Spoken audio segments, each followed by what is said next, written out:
sens courant, le machiavélisme consiste à jouer, la fin justifiant les moyens, la politique contre la morale.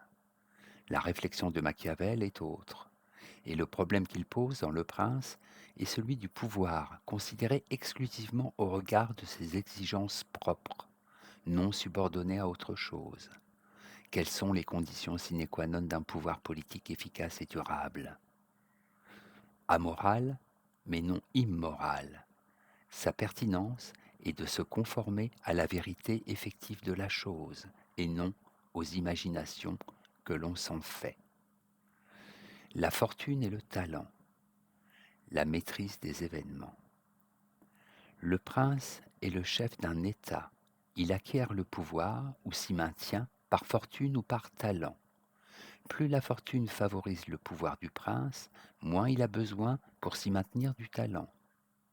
Mais plus il a du talent, moins il est soumis aux défaveurs de la fortune.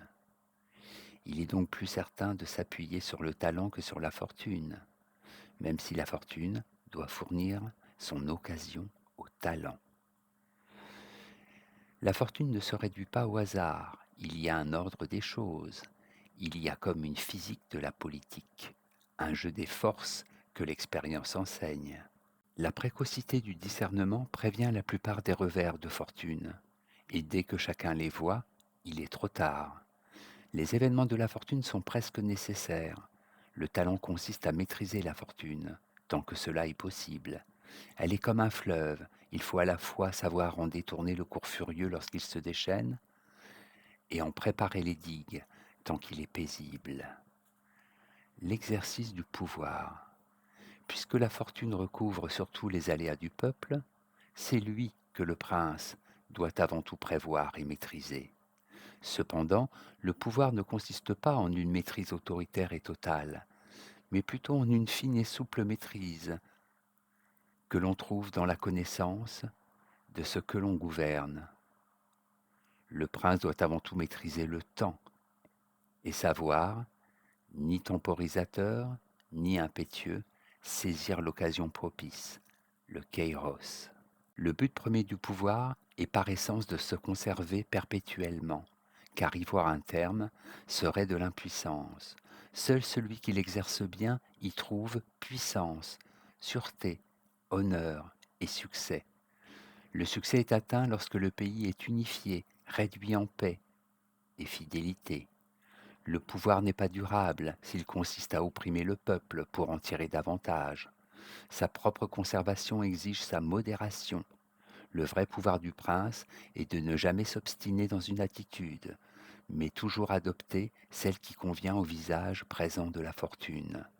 Le prince ne doit pas laisser gouverner son caractère, mais il doit d'abord se gouverner lui-même. La politique et la morale, le renom du prince. Ce qui compte pour le pouvoir n'est guère ce qui est vrai du prince, mais ce que les gens pensent qui est vrai de lui. Le renom est le premier instrument du pouvoir pour le prince. L'important pour le prince est de ne paraître que ce qu'il faut paraître, non nécessairement ce qu'il est. S'il est cruel par tempérament et demeure cruel lorsque la fortune exige qu'il soit clément, il va au-delà de la perte du pouvoir.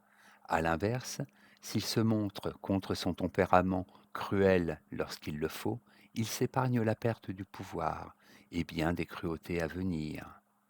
Le prince se maintient au pouvoir s'il n'est ni méprisé ni haï. Pour ce faire, il peut indifféremment être aimé ou craint. Si la morale exige invariablement qu'il recherche à se faire aimer, la politique le fait passer, au gré des circonstances, de l'amour à la crainte. La politique échappe-t-elle à la morale? L'acte abominable n'est commis que par contrainte, par celui qui s'attache à l'exercice du pouvoir. Il peut le faire gagner, mais il n'est ni glorieux ni méritoire. Il n'est pas commis par penchant, mais par nécessité pour conserver le pouvoir. Être bon dans un monde de gens mauvais, c'est l'assurance d'être détruit. L'exigence propre du pouvoir, se maintenir, contraint à faire un usage approprié du mal. La politique a ses exigences propres et fait de la morale un moyen, au même titre que la morale cherche à faire de la politique un moyen. La politique ne se confond pas avec le mal, mais elle y recourt parfois. Et ce n'est pas faire le mal pour le bien. La fin ne justifie pas les moyens, mais c'est bien agir comme le pouvoir l'exige. Parce que l'homme est imparfait, le pouvoir est nécessaire. Parce que le pouvoir est nécessaire, commettre le mal l'est aussi. Si la religion régnait, les hommes n'auraient pas besoin de politique.